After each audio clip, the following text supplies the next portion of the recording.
வணக்கம். இந்த வீடியோவில் ஜூலை 22ஆம் தேதிக்கு உண்டான நிஃப்டி 50 பேங்க் நிஃப்டி செக்ஸ் மிட்கேப் நிஃப்டியோட இன்ட்ராடே லெவல்ஸ் வந்து பார்க்கலாம். நிஃப்டி 50 ஒன் டே டைம் ஃப்ரேமை பொறுத்த வரைக்கும் சின்னதாக நமக்கு வந்து ஒரு பேக் நமக்கு வந்து கிடச்சிருக்கு. ஸோ இந்த புல் பேக் அப்படிங்கிறது வந்து இந்த ரேஞ்சுக்கு நமக்கு வந்து கீழே வந்து இறங்குறதுனால இங்கேருந்து கொஞ்சம் வந்து ஒரு அப் ட்ரெண்ட் வந்து இருக்கும் அப்படிங்கிற மாதிரி நம்ம வந்து எதிர்பார்த்தோம். அது குறைந்தபட்சம் ஒரு 25,200 அந்த ரேஞ்ச் வரைக்கும் வந்து மினிமம் ஒரு 1 or 2 டேஸ்க்கு வந்து இருக்கிறதுக்கு வந்து வாய்ப்புகள் இருக்குது. ஸோ அதுக்கு மேலே நமக்கு வந்து ஒரு அப் ட்ரெண்ட் அப்படிங்கிறது வந்து கண்டினியூ ஆகணும் அப்படின்னா இன்னும் கொஞ்சம் நமக்கு வந்து மார்க்கெட்டில் ஒரு பையிங் ப்ரெஷர் வந்து க்ரியேட் ஆகணும், பாசிட்டிவ் நியூஸ் வந்து ஃப்ளோ ஆகணும். ஸோ இது மாதிரி நிறைய விஷயங்கள்லாம் வந்து இருக்குது. அப்படி இருந்துச்சு அப்படின்னா மேற்கொண்டு அந்த புல் பேக் அப்படிங்கிறது வந்து ஒரு ட்ரெண்டு ரிவர்சலாக கன்வெர்ட் ஆகிட்டு மேலே போகலாம், அல்லது வந்து ஒரு ஃப்ளாட் டு ஒரு நெகட்டிவாக வந்து மறுபடியும் வந்து மூவ் ஆகிறதுக்கு வந்து வாய்ப்புகள் இருக்குது. ஸோ அதை வந்து வெயிட் பண்ணி தான் வந்து பார்க்கணும். ஸோ இன்றைக்கி நம்ம ஓரளவுக்கு கெஸ் பண்ண மாதிரி வந்து ஒரு அப் ட்ரெண்ட் வந்து கிடச்சிது. ஆனால் அந்த 25,200 அப்படிங்கிற ரேஞ்ச் வந்து போகலை. ஸோ நாளைக்கு ஒரு நாள் வெயிட் பண்ணி வந்து பார்க்கலாம் எப்படி வந்து மூவ் ஆகுது அப்படின்ட்டு வந்து பார்க்கலாம். ஸோ இந்த இடத்துல நீங்கள் வந்து பார்த்தீங்க அப்படின்னா உங்களுக்கே வந்து தெரியும், நமக்கு வந்து இந்த ஒன் டே டைம் ஃப்ரேமில் ஒரு பிரேக் அவுட் அப்படிங்கிற மாதிரி வந்து இந்த இடத்துல வந்து நடந்திருக்கு. பிரேக் அவுட்டுக்கு அப்புறம் ஒரு ரீடெஸ்ட்டுக்காக வந்து மார்க்கெட் வந்து கீழே வந்து இறங்கியிருக்கு. ஸோ இந்த லோ வந்து கட் பண்ணுறாங்க அப்படிங்கிற மாதிரி இருந்தது அப்படின்னா அகெயின் மார்க்கெட் வந்து அகெயின் வந்து கீழே வந்து இறங்கும். ஸோ வெயிட் பண்ணி வந்து பார்க்கலாம். ஸோ அடுத்தது நிஃப்டி 50ல் இன்றைக்கி பார்த்தீங்க அப்படின்னா ஒரு ஓரளவுக்கு எல்லாமே வந்து ஒரு 1% மேலே வந்து ட்ரேடாக ஆரம்பிச்சிருந்தது. பாசிட்டிவாக வந்து ஹோல்ட் ஆகிட்டு இருந்ததுக்கு ரீசன் வந்து இதுதான். மோஸ்ட்லி எல்லா ஸ்டாக்ஸும் வந்து ஒரு 1% மேலே அல்லது வந்து 1% அந்த ஒரு 0.75 மேலே வந்து ட்ரேட் ஆகிட்டு இருந்தது. ஈடெனல் பார்த்திங்க அப்படின்னா, அதாவது ஜொமேட்டோ, அது பார்த்திங்க அப்படின்னா நியர்லி ஒரு 5.6% வந்து மேலே வந்து ட்ரேட் ஆகிட்டு இருந்தது. ஸோ அது வந்து ஒரு அந்தளவுக்கு வந்து ஒரு சிக்னிஃபிகண்ட்டான ஒரு ஸ்டாக் வந்து கிடையாது. ஆனால் ICICI bank and HDFC bank இது பார்த்திங்க அப்படின்னா அதிக வெயிட்டேஜ் இருக்கிற ஒரு ஸ்டாக்கு.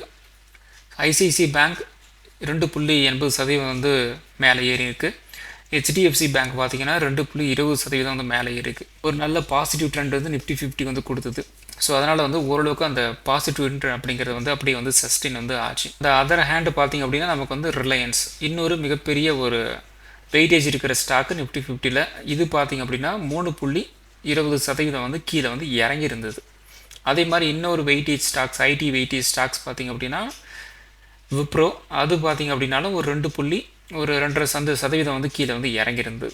ஸோ இந்த 2 ஸ்டாக்கும் வந்து ஒரு நெகட்டிவ் சைடு வந்து போகாமல் இருந்துருந்துச்சு அப்படின்னா கன்ஃபார்மாக வந்து இங்கே வந்து மார்க்கெட் நல்ல ஒரு அப் ட்ரெண்ட் அகெயின் வந்து போயிருக்கும்.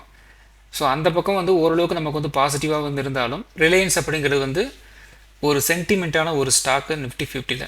ரிலையன்ஸ் வந்து நெகட்டிவாக வந்து போச்சு அப்படின்னா பெருசாக நிஃப்டி 50 வந்து புல் பேக் வந்து கொடுக்காது, ஒரு பாசிட்டிவ் போகாது.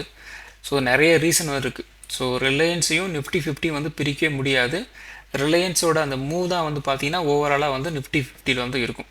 அந்த சென்டிமெண்ட் அப்படியே இன்றைக்கி வந்து ஃபாலோ ஆகிட்டு ரிலையன்ஸ் பெருசாக அந்தளவுக்கு வந்து மூவ் ஆகாமல் கீழே வந்து இறங்குறதுனால நிஃப்டி 50 நமக்கு வந்து அந்தளவுக்கு வந்து ஒரு செல்ஃப் வந்து எடுக்கலை. ஸோ அதன் காரணமாக இன்றைக்கி வந்து ஒரு ஓரளவுக்கு பாசிட்டிவ் அப்படிங்கிற மாதிரி வந்து ட்ரேடாகி வந்து முடிஞ்சிருக்கு.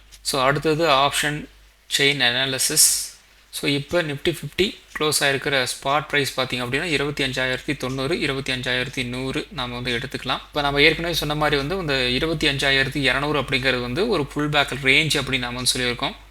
ஸோ அந்த இடத்துல கிட்டத்தட்ட நமக்கு வந்து ஒரு 1,00,000 ஓப்பன் டெஸ்ட் வந்து இருக்குது. ஸோ இந்த இடம் பார்த்திங்க அப்படின்னா கொஞ்சம் மிக்ஸ்டாக இருக்குது. இந்த பில்டப் ஏரியான்னு இருக்குது இல்லையா, இது பார்த்திங்கன்னா நமக்கு கொஞ்சம் மிக்ஸ்டாக இருக்குது. அதே மாதிரி வந்து இந்த சைடு நமக்கு வந்து கொஞ்சம் வந்து மிக்ஸ்டாக வந்து இருக்குது.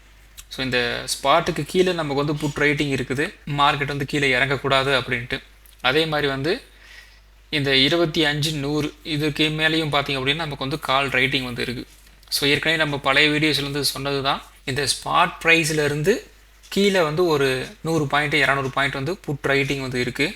அதே மாதிரி வந்து இந்த ஸ்பாட் ப்ரைஸ்லேருந்து மேலே வந்து ஒரு 100 பாயிண்ட் 200 பாயிண்ட்டுக்கு வந்து கால் ரைட்டிங் அப்படிங்க வந்து இருந்தது அப்படின்னா பெருசாக வந்து மார்க்கெட்டோட மூமெண்டம் வந்து இருக்கிறதுக்கு வந்து வாய்ப்புகள் இல்லை, அல்லது வந்து மூவ் ஆகாது.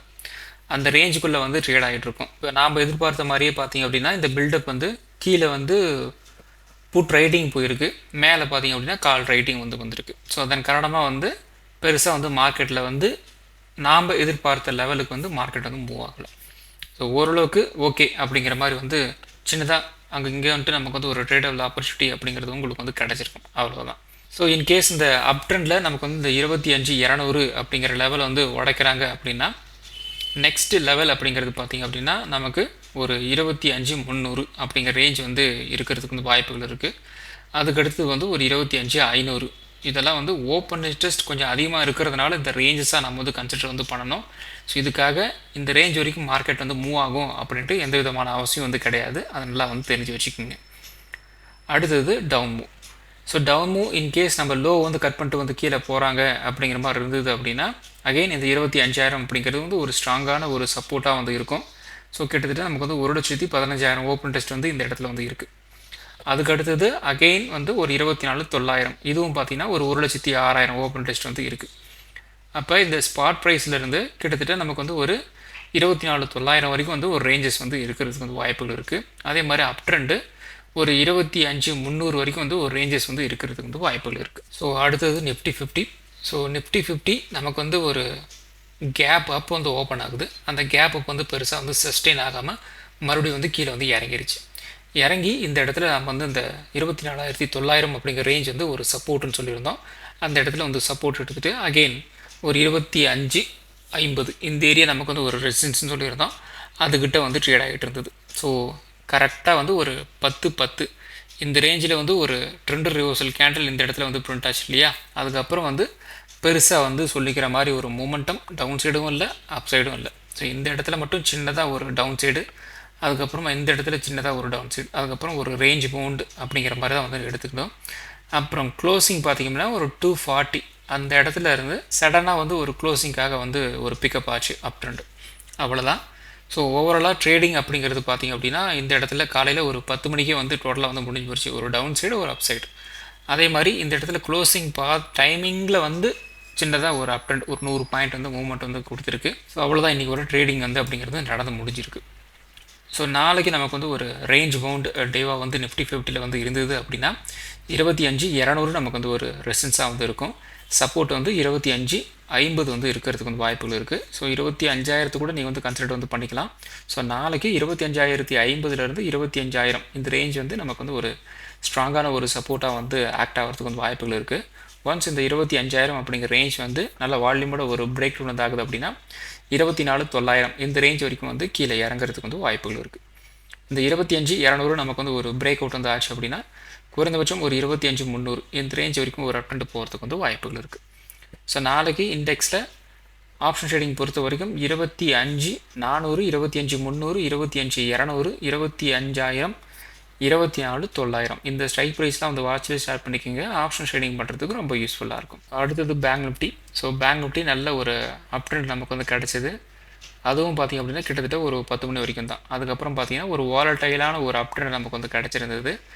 ஸோ ஏற்கனவே எக்ஸ்பிளைன் பண்ண மாதிரி வந்து ஹெச்டிஎஃப்சி பேங்க்கும் ஐசிஐசி பேங்க்கும் உங்களுக்கு வந்து பார்த்திங்க அப்படின்னா ஒரு நல்ல ஒரு ஸ்ட்ராங்கான ஒரு அப்ட்ரெண்டில் வந்து இருந்தது. அதன் காரணமாக வந்து இன்றைக்கி பேங்க் நிஃப்டியும் ஒரு அப்ட்ரெண்டில் தான் வந்து இருந்தது. ஸோ நமக்கு வந்து ஒரு 56,400 நமக்கு வந்து ஒரு பிரேக் அவுட் வந்து கிடச்சிது அப்படின்னா குறைந்தபட்சம் ஒரு 56,600 700 இந்த ரேஞ்ச் வரைக்கும் வந்து போகிறதுக்கு வந்து வாய்ப்புகள் இருக்குன்னு சொல்லியிருந்தோம். ஓப்பனிங்கே வந்து நமக்கு வந்து ஒரு கேப் அப் தான் நடந்தது. ஒரு 56,600 ரேஞ்சுக்கு வந்து ஓப்பன் ஆச்சு. மறுபடியும் வந்து கீழே போயிட்டு லாஸ்ட் ட்ரேடிங் செஷன்கிட்ட வந்து ஒரு சப்போர்ட் எடுத்துகிட்டு அகெயின் வந்து மேலே வந்து ஓவராலாக வந்து ஒரு வாலட்டைல் டு ஒரு பாசிட்டிவான ஒரு டேவாக வந்து பேங்க் நிஃப்டியில் வந்து க்ளோசிங் வந்து கொடுத்துருக்காங்க. ஸோ நாளைக்கு பேங்க் நிஃப்டியில் ஒரு ரேஞ்ச் பவுண்டாக வந்து இருந்துச்சு அப்படின்னா 57,100 நமக்கு வந்து ஒரு ரெசிஸ்டன்ஸாக வந்து இருக்கும். சப்போர்ட் வந்து 56,800 வந்து இருக்கிறதுக்கு வந்து வாய்ப்புகள் இருக்குது. இந்த 56,800 நமக்கு வந்து ஒரு பிரேக் டவுன் வந்து ஆகுது அப்படின்னா குறைந்தபட்சம் ஒரு 56,600 வரைக்கும் வந்து கீழே இறங்கிறதுக்கு வந்து வாய்ப்புகள் இருக்குது. இந்த 57,100 நல்ல வால்யூமோட ஒரு பிரேக் அவுட் நமக்கு வந்து கிடச்சிது அப்படின்னா ஒரு 57,300 வரைக்கும் ஒரு அப்டெண்ட் போகிறதுக்கு வந்து வாய்ப்புகள் இருக்குது. ஸோ நாளைக்கு பேங்க் நிஃப்டியில் ஆப்ஷன் ட்ரேடிங் பொறுத்த வரைக்கும் 57,400 57,200 57,100 56,800 56,600 இந்த ஸ்ட்ரைக் ப்ரைஸ்லாம் வந்து வாட்ச்லேயே ஸ்டார்ட் பண்ணிக்கோங்க. ஆப்ஷன் ட்ரேடிங் பண்ணுறதுக்கு ரொம்ப யூஸ்ஃபுல்லாக இருக்கும். ஸோ அடுத்தது சென்செக்ஸ். ஸோ சென்செக்ஸும் சேம் நிஃப்டி 50 மாதிரியே வந்து ட்ரேடாகி வந்து முடிஞ்சிருக்கு. பெருசாக வந்து சேஞ்சஸ்லாம் வந்து எதுவுமே வந்து கிடையாது. ஓவராலாக இதுவும் பார்த்திங்கன்னா ஒரு 10 மணி வரைக்கும் வந்து ஒரு நல்ல ஒரு வாலட்டைலான ஒரு மூவ்மெண்ட் வந்து கொடுத்தது. அதுக்கப்புறம் வந்து ஒரு ரேஞ்ச் பவுண்ட் ஒரு நெகட்டிவ், அதுக்கப்புறம் க்ளோசிங் டைமில் வந்து பார்த்திங்கன்னா ஒரு பாசிட்டிவ். ஸோ நாளைக்கு நமக்கு வந்து ஒரு ரேஞ்ச் பவுண்டாக வந்து இருந்துச்சு அப்படின்னா 82,400 வந்து ஒரு ரெசிஸ்டன்ஸாக வந்து இருக்கும். சப்போர்ட் வந்து 82,000 வந்து இருக்கிறதுக்கு வந்து வாய்ப்புகள் இருக்குது. இந்த 82,000 நமக்கு வந்து ஒரு பிரேக் டவுன் ஆகுது அப்படின்னா குறைந்தபட்சம் ஒரு 81,600 இந்த ரேஞ்ச் வரைக்கும் வந்து கீழே இறங்கலாம். 82,400 நமக்கு வந்து ஒரு பிரேக் அவுட் வந்து கிடச்சிது அப்படின்னா ஒரு 82,800 இந்த ரேஞ்ச் வரைக்கும் சின்னதாக ஒரு அப்ட்ரெண்ட் போகிறதுக்கு வந்து வாய்ப்புகள் இருக்குது. ஸோ ஆப்ஷன் ட்ரேடிங் பொறுத்த வரைக்கும் 83,000, 82,800, 82,600, 82,400, 82,000, 81,600 இந்த ஸ்ட்ரைக் ப்ரைஸ்லாம் வந்து வாட்ச்லேயே ஸ்டார்ட் பண்ணிக்கோங்க. ஆப்ஷன் ட்ரேடிங் பண்ணுறதுக்கு ரொம்ப யூஸ்ஃபுல்லாக இருக்கும். அடுத்தது mid cap Nifty. So mid cap Nifty ஒரு கைண்ட் ஆஃப் ஒரு ஃப்ளாட்டான ஒரு ஓப்பனிங் தான் வந்து இருந்தது. லாஸ்ட் ட்ரேடிங் செஷனோட க்ளோசிங்கிட்ட வந்து ஒரு சின்னதாக ஒரு சப்போர்ட் எடுத்துகிட்டு நல்ல ஒரு அப்டன் நமக்கு வந்து கிடச்சிது. ஸோ கிட்டத்தட்ட ஒரு 13,150 13,300 வரைக்குமே வந்து மூவ்மெண்ட் வந்து கிடச்சிருக்கு. ஒரு 150 பாயிண்ட்ஸ் வந்து கிட்டத்தட்ட நமக்கு வந்து ஒரு 12-10 அந்த ரேஞ்சில் நமக்கு வந்து கிடச்சிருது. அதுக்கப்புறம் பார்த்தீங்கன்னா ஒரு ப்ராஃபிட் புக்கிங் மாதிரி வந்து போயிருக்குது. ஸோ நாளைக்கு நமக்கு வந்து ஒரு ரேஞ்ச் பவுண்டாக வந்து இருந்துச்சு அப்படின்னா 13,350 நமக்கு வந்து ஒரு ரெசிஸ்டன்ஸாக வந்து இருக்கும். சப்போர்ட் வந்து 13,250 வந்து இருக்கிறதுக்கு வந்து வாய்ப்புகள் இருக்குது. 13,250 பிரேக் ஒன்றுதாச்சு அப்படின்னா குறைந்தபட்சம் ஒரு 13,150 வரைக்கும் வந்து கீழே இறங்கலாம். அதே மாதிரி அப்டெண்ட் 13,350 நமக்கு வந்து ஒரு பிரேக் அவுட் வந்து எடுத்தது அப்படின்னா ஒரு 13,450 வரைக்கும் ஒரு அப்டெண்ட் போகிறதுக்கு வந்து வாய்ப்புகள் இருக்குது. ஸோ நாளைக்கு ஆப்ஷன் ட்ரேடிங் பொறுத்த வரைக்கும் 13,500, 13,400, 13,300, 13,200, 13,100 இந்த ஸ்ட்ரைக் ப்ரைஸ்லாம் வந்து வாட்ச்லேயே ஸ்டார்ட் பண்ணிக்கோங்க. ஆப்ஷன் ட்ரேடிங் பண்ணுறதுக்கு ரொம்ப யூஸ்ஃபுல்லாக இருக்கும். ஸோ இந்த வீடியோ எஜுகேஷன் பர்பஸ் வீடியோ மட்டும்தான். பை பண்ணுறதுக்கோ செல் பண்ணுறதுக்கோ ரெக்கமெண்டேஷன் வீடியோ கிடையாது. இந்த வீடியோ பிடிச்சிருக்கும் லைக் பண்ணுங்கள், உங்கள் ஃப்ரெண்ட்ஸுக்கும் வந்து ஷேர் பண்ணுங்கள், நம்ம சேனல் சப்ஸ்கிரைப் பண்ணுங்கள். இன்னொரு வீடியோவில் வந்து பார்க்கலாம். தேங்க்ஸ் ஃபார் வாட்சிங்.